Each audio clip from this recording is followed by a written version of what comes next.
عبید اللہ بن موسیٰ نے بیان کیا، ان سے اسرائیل نے، ان سے ابو اسحاق نے اور ان سے برا بن عازب رضی اللہ عنہ نے بیان کیا کہ رسول اللہ صلی اللہ علیہ وسلم نے ابو رافع یہودی کے قتل کے لیے چند انصاری صحابہ کو بھیجا اور عبداللہ بن عتیق رضی اللہ عنہ کو ان کا امیر بنایا۔ یہ ابو رافع حضور اکرم صلی اللہ علیہ وسلم کو ایذا دیا کرتا تھا اور آپ کے دشمنوں کی مدد کیا کرتا تھا۔ حجاز میں اس کا ایک قلعہ تھا اور وہیں وہ رہا کرتا تھا۔ جب اس کے قلعے کے قریب یہ پہنچے تو سورج غروب ہو چکا تھا اور لوگ اپنے مویشی لے کر اپنے گھروں کو واپس ہو چکے تھے۔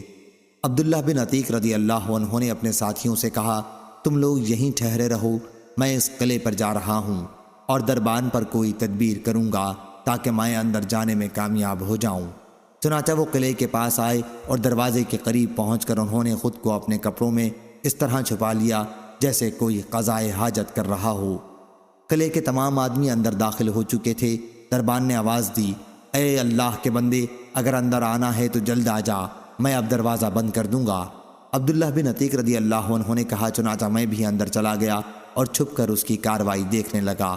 جب سب لوگ اندر آ گئے تو اس نے دروازہ بند کیا اور کنجیوں کا گچھا ایک پھونٹی پر لٹکا دیا۔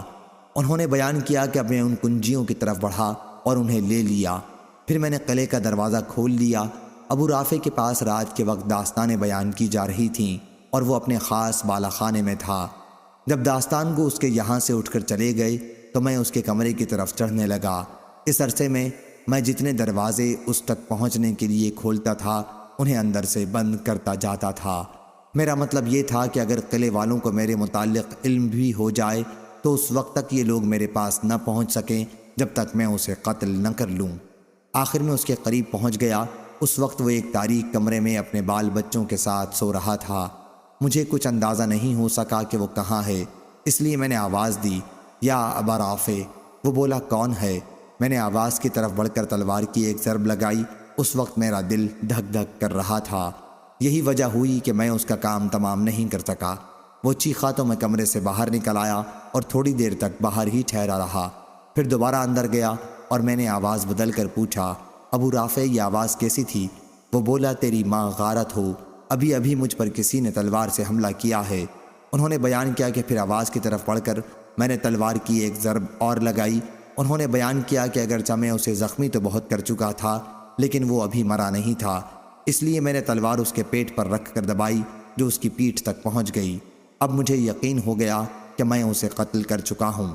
چنانچہ میں نے دروازہ ایک ایک کر کے کھولنے شروع کیے۔ آخر میں ایک زینے پر پہنچا۔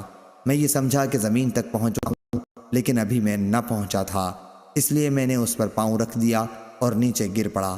چاندنی رات تھی، اس طرح گر پڑنے سے میری پنڈلی ٹوٹ گئی۔ میں نے اسے عمامے سے باندھ لیا اور آ کر دروازے پر بیٹھ گیا۔ میں نے یہ ارادہ کر لیا تھا کہ یہاں سے اس وقت تک نہیں جاؤں گا جب تک یہ نہ معلوم کر لوں کہ آیا میں اسے قتل کر چکا ہوں یا نہیں۔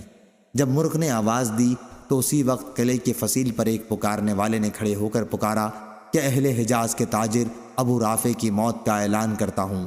میں اپنے ساتھیوں کے پاس آیا اور ان سے کہا کہ چلنے کی جلدی کرو، اللہ تعالیٰ نے ابو رافع کو قتل کرا دیا۔